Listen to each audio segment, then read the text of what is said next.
compare yourself only with yourself, and why you might find that almost impossible. Hello, Will Perry here. Welcome to another video of Keeping the Conversation Alive. So, don't get left behind. Why am I saying that? And what's that got to do with the comparing yourself against other people? It sounds logical, does it not? To not compare yourself to other people, just focus on where you want to go.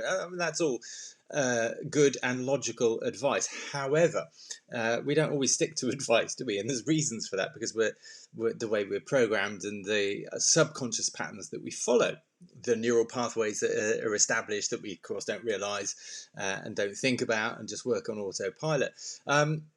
And follow, not comparing yourself against other people is almost impossible if you have low self-esteem, low self-worth. If you don't think you're good enough, if you're on the back foot thinking, oh, I'm not good enough, then they're already on the front foot by proxy, not by proxy, by implication. They're already on. In fact, they're whooping ahead of you, or as you're looking at me, they're way ahead, and you're left behind in the smoke trail going, oh, I knew, what's the point of even trying? So the low self-esteem actually traps us, but it's a hidden thing. It's something you don't realize. Even when you talk yourself up, you write the plans, you do all the good things, you get motivated, go to an event, woohoo, I'm going to do this, I've got this, get the training, buy the course, do the extra bit of the course, get onto the VIP group of the course, and within however long, oh God, I don't know why I do it. I always do it. I've got 5 courses that I've bought, I've never completed. I know, so we compare ourselves to other people when we see, and I know I was the same. Am I now? I can do all these things because the neural pathway stays there, but you divert it, and so the new one, the positive one, actually becomes more reliable over time. So the more you use it, the more it becomes more reliable. So yes, of course, especially when I'm in a period of doubt or a bit of a downturn at the time. Yeah, absolutely, I can compare myself. Oh God, oh yeah, if I see somebody celebrating, it's like, yeah, absolutely, well done for them. Oh, I'll never do it.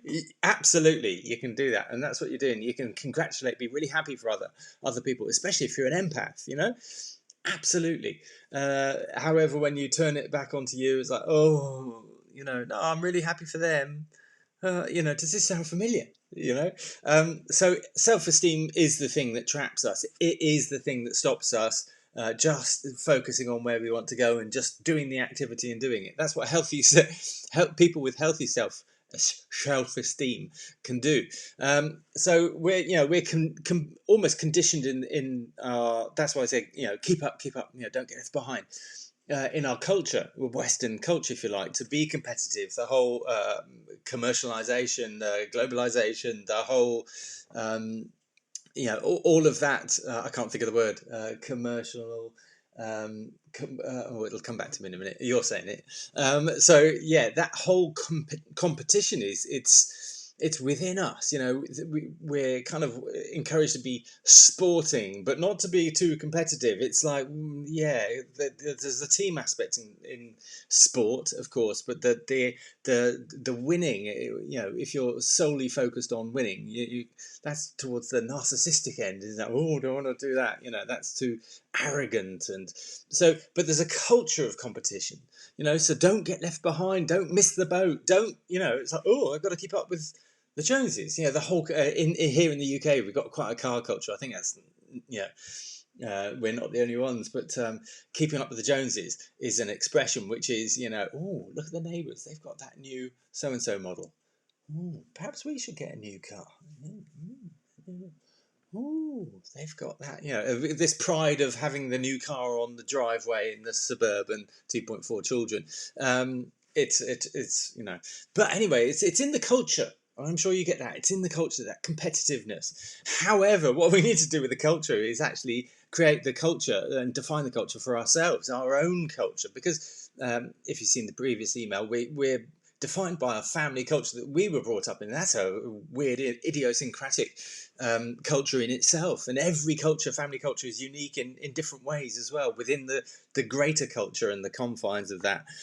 So there's all these things going on which we're generally not aware of. So it's worth doing the work to break down and go, wow, what is my culture? What is my operating or modus operandi? Well, what are the programs in here that it's warm in here, sorry, that I'm not aware of that most of the time?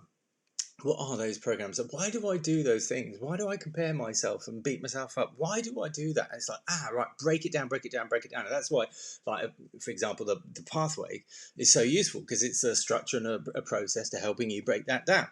However, look at social media, look at business, entrepreneurs, you can make $1 billion. Look at crypto, look at network marketing, everybody can be successful, can be that millionaire. Yeah, everything in our culture is success orientated, is it not?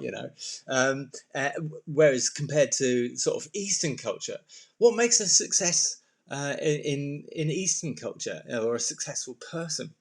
To me, that's somebody that's reached enlightenment. And what do they have? Bugger all in terms of materialistic items and money, and in fact, quite the opposite. Once they reach enlightenment. And that's why in the group we've got the minimalist movement video there. That was one of the groups suggested that. It was an awesome shout out. I'd come across them before, but it was like, when I sat down and watched it, it was like, perfect. This is how it fits in. The whole over materialism aspect. We just need to let it go. We get caught up in it in exactly the same way that we get caught up in. Anyway, you get the picture. So we need to let go. We need to let go of this stuff. We need to transcend all this stuff and actually see that culture is false and doesn't give any positivity to us. Yes, it might be nice to have things that we enjoy, and fine, go do the things you enjoy, have the things you enjoy, but don't just keep up with it just because it's keeping up with the Joneses. Should we get one of them? Just keeping up with the Joneses for the sake of keeping up with the Joneses. It's too easy to do when we beat ourselves up if we can't achieve it or attain it. It's not a good thing. So you're the only one that's going to live your life, and you should choose and make those decisions. But if you want to change how your life is heading, and how it's turning out, you need to make that your daily focus. You need to take that daily practice on, and that's why I do the videos every day. You need to take the thought consciously of where you're going and what you're doing and what you're fighting, the battle you're doing with your mother rule beliefs and all that sort of stuff, rather than just putting it on a wall and then walking past it. I've had people that who said, they've done the goals and things like that, and they had them on the fridge. Vision boards, all the things they wanted to do. This is in network marketing, and they avoided looking at it because it just stirred up images of guilt and feelings of guilt of what they hadn't achieved. How they haven't done their best, how they haven't achieved what they want to do, how they missed their targets, missed their deadlines, missed letting their family down. Guilt. It's not good. And I think it's a brilliant strategy. So the brain came up with a strategy of do not look at that picture. So they'd literally avert their eyes when going to the fridge so that they didn't look at their picture of their goals that they definitely wanted still. But isn't it brilliant what we do? I mean, isn't that crazy? Tell me that's crazy. I know you'd never do anything like that. You're brilliant. We're all brilliant. So we do brilliant things like that. I think it's really funny. So my invitation to you is if you need help, and coaching, to help break the shackles of your. I'm looking at my hand, and it's like, which hand do I need to move? There we go.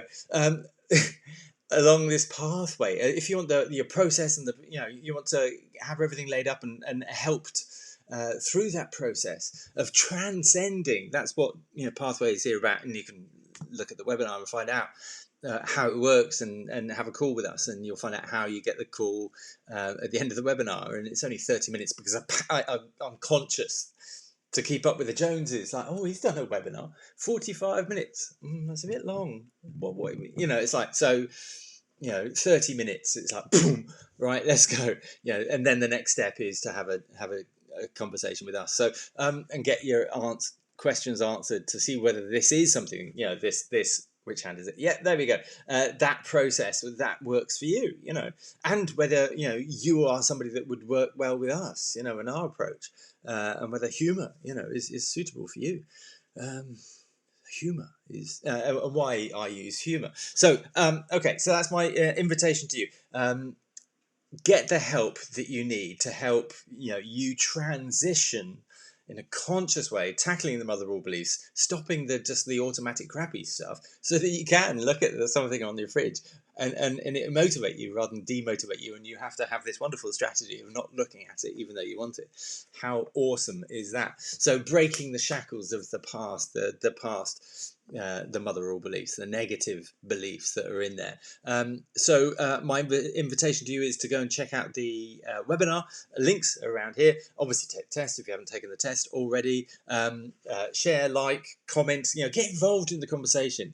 The reason these are daily, Monday to Friday conversations or stimulus, is that that's what I needed. I realised, and that's what I share with you. Completely gratis, which is French for free.